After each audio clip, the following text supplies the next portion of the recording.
Adi na ko. Iya. Makuha naman po tabi ipabisan sa rato di anik sakti ng tabuan na datang at mana po. Iya. Alam membacakan surat Yasin ayat demi ayat Allah dipati dengan doa Allah menamu samparono. Hendaknya apa yang kita bacakan capo diadakan oleh Allah Ta'ala kepada beliau dan saya beliau. Ko angin beliau di dalam kubur dapat ketahuan lah anaknya. Ko sampai beliau dalam kubur dapat kelapangan lah anaknya. Begitu pula keluarga yang ditinggalkan mudah-mudahan dia kesabaran dalam menghadapi cobaan.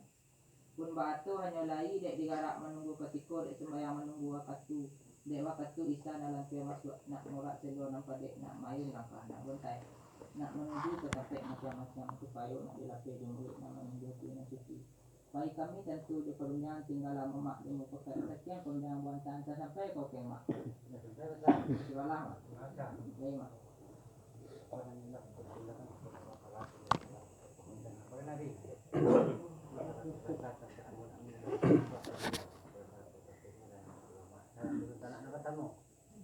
Tidak dia tu bilang malah, baca saya bilang malah salah kalau sekarang buat saja abu kembalikan kalau belakang. Kalau menjadi 20 dan kita ke belakang abu malah dia cari. Abu orang yang baru malah kita berkurang. Mungkin ada dia malah kita ini. Dari ketawa, tapi semua sama tapi ini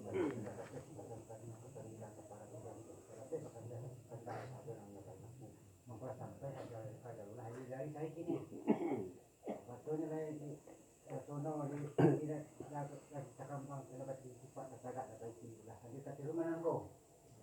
Bagi saya doainnya dari pastor Allah dikasih juga. Mudah-mudahan disampaikan Allah kepada Allah.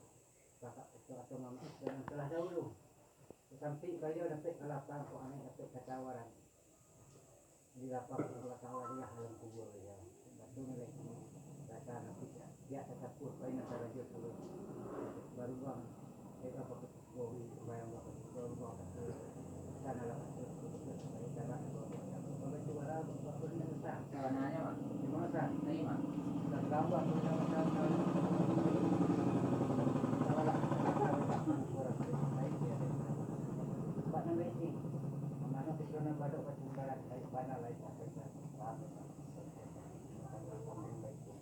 nah radio ketemu pakai nanggana kacu aku bawa kacu kasar kita nak boleh undang berbari nampak apa nanti itu kah Sampai mak. gelalah kah Lumanya mak. Saja runjang pun antara kau ke mamak lah dalam adat yang pakainya tu dicupak nak berisi. iyalah Tapi sungguh sebenar betang itu narajo ketemu pakai nama ketua iu.